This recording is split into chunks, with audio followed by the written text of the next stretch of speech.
Estuve en prisión por 5 años, había un skinwalker ahí adentro. Estuve en cana por 15 años. Había un skinwalker ahí adentro con nosotros. Primero, un poco de contexto.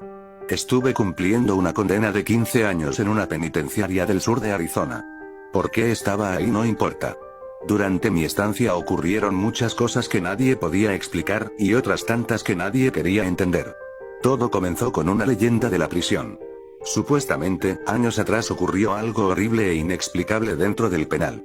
Cada mañana nos despertaban y nos obligaban a pararnos frente a nuestras celdas, mientras los guardias confirmaban visualmente que todos seguíamos allí. Según contaban, aproximadamente un año antes de que yo llegara, sucedió algo brutal durante una de esas revisiones. Un preso que ocupaba una celda individual se veía extraño aquella mañana. Cuando un guardia llamó a otro para revisar mejor la situación, descubrieron que no era el recluso que debía estar allí. Era otra persona. Llevaba puesta la piel del preso como si fuera un disfraz. Le colgaba floja sobre el cuerpo y tenía un aspecto monstruoso. Lo más aterrador era que aquel hombre no era un recluso. Nadie sabía cómo había entrado a la prisión, mucho menos cómo había terminado dentro de una celda cerrada. Y lo peor de todo era que jamás lograron averiguar quién era. No aparecía en ningún registro. Pero había algo aún más inquietante. Nunca encontraron el cuerpo del preso cuya piel estaba usando. Perturbador, lo sé. Y aunque eso no coincide exactamente con la definición tradicional de un skinwalker, así fue como comenzaron a llamarlo dentro de la cárcel, el skinwalker. Tampoco ayudó que, según los rumores, jamás pronunciara una sola palabra. Finalmente lo trasladaron a otro lugar aproximadamente un mes después del incidente, y casi todos los internos se sintieron aliviados. Yo escuché esa historia en mi segundo día dentro de la prisión. No era precisamente la mejor bienvenida para un lugar donde iba a pasar gran parte de mi vida. Pero ahora viene lo importante. Sí, aquel hombre fue el origen de la leyenda del skinwalker, pero lo que realmente hizo fue provocar que un viejo recluso navajo llamado Carl comenzara a hablar sobre los skinwalkers de verdad. Con el tiempo descubrí que gran parte de la cultura del penal giraba alrededor de esas historias. Según Carl, los skinwalkers eran difíciles de identificar a simple vista. Sin embargo, si pasabas suficiente tiempo cerca de uno, tarde o temprano comenzabas a notar detalles extraños. Sus gestos no encajaban. Podían imitar el habla humana, pero nunca reproducirla a la perfección. Tenían movimientos nerviosos, tics involuntarios y una forma de caminar que resultaba antinatural. Lo peor era que, según Carl, mejoraban con la práctica. Él estaba convencido de que había un skinwalker auténtico entre los presos. Decía que nos estaba eliminando uno por uno a lo largo de los años. En una ocasión incluso lo llamó el gran maestro skinwalker. Según él, aquella criatura había perfeccionado tanto su imitación de los seres humanos que podía hacerse pasar por tu compañero de celda durante días enteros sin despertar sospechas. Tenía que ser paciente, decía Carl. Un skinwalker común aprovecharía cualquier oportunidad para matar.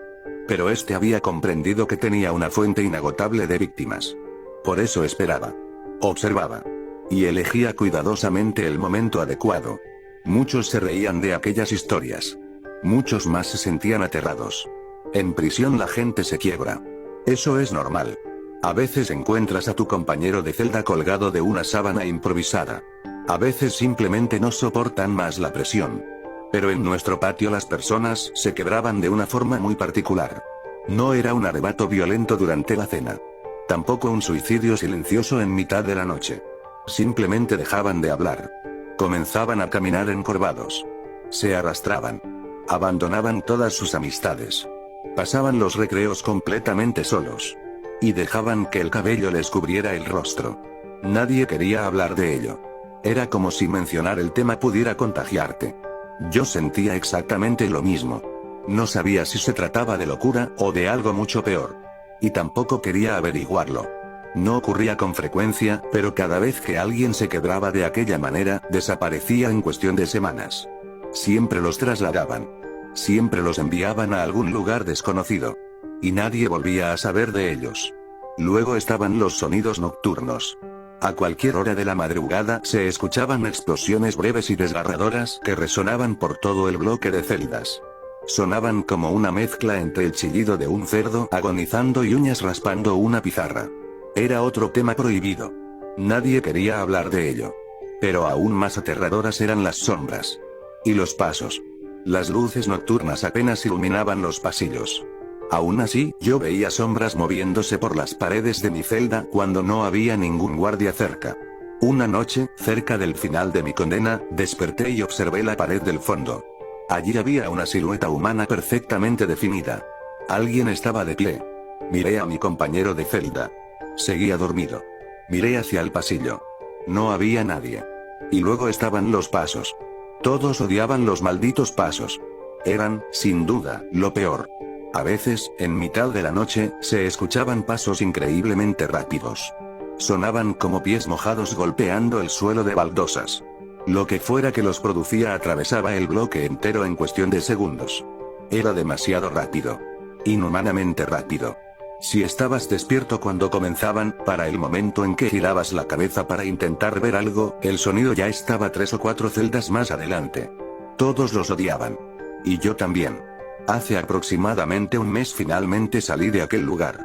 Tengo más historias de las que podría contar.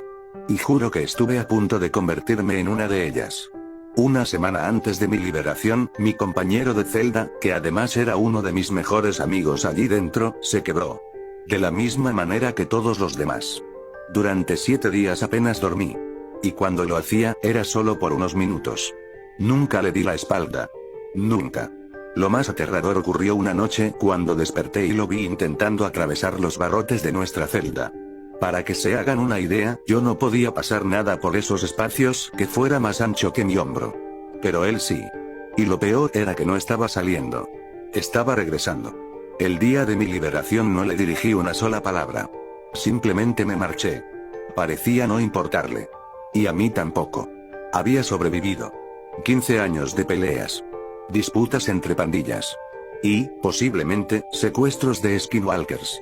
Crucé las puertas principales convertido nuevamente en un hombre libre. Mientras caminaba junto a la valla del patio, vi a mi antiguo compañero de celda. Estaba solo. Tal como había permanecido durante la última semana. Negué con la cabeza. Ni siquiera estaba seguro de que siguiera siendo él. Entonces miré una última vez hacia el patio. Esta vez desde el otro lado de la reja. Ojalá no lo hubiera hecho. Allí estaba Carl. Solo. Inmóvil. Observando a los demás reclusos. Encorvado. Con pequeños movimientos nerviosos. Con tics involuntarios. Como si algo estuviera intentando aprender a ser humano.